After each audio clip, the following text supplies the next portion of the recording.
I see Israel's recognition of Somaliland as the greatest misfortune possible for Somaliland. I mean, what greater misfortune could there be for a Muslim community, for a Muslim political entity? No one recognizes you, and the one that does is Israel. And it's not because of who you are, but for you to serve a malicious purpose, to serve one of its regional policies. I mean, if God has subjected you to this, then this is actually a great humiliation and a punishment. So, this means one needs to exercise self-control. Now, Somaliland, ever since Somalia became a federal republic, has been a structure with problems within the Somali federal system. There's no issue there. For this reason, when I came to our ministry, they introduced me to a colleague. They said, "Sir, this is the special representative for Somaliland." This colleague's job is to contribute to the efforts to ensure the agreed reconciliation between the Somali central government and Somaliland, one of our ambassadors. He handles this matter full-time. He has now become our Director General for mediation.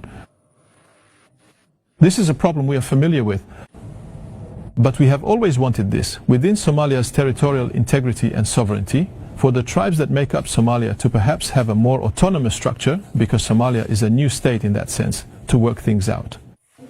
For it to reach a point without disrupting its unity and without serving other regional agendas. But later, especially as we were facilitating the Ethiopia-Somalia agreement, and as our president was working on it, we saw very clearly that there are some countries in the region ready to take advantage of Somalia's fragmentation.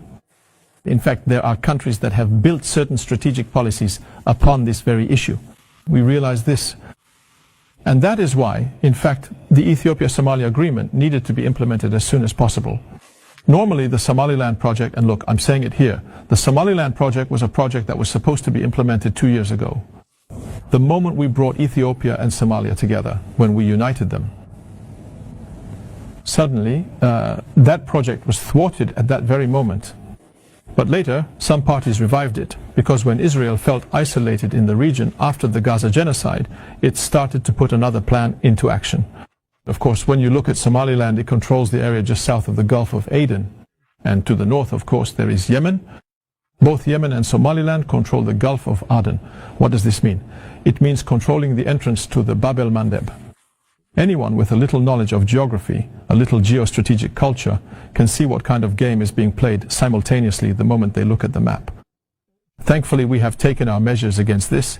We established our diplomatic contacts with great speed. Again, as the Islamic world and as countries in the region, we developed a cooperation. We also immediately negotiated with Western countries. We made a serious effort to ensure that no other country would recognize it.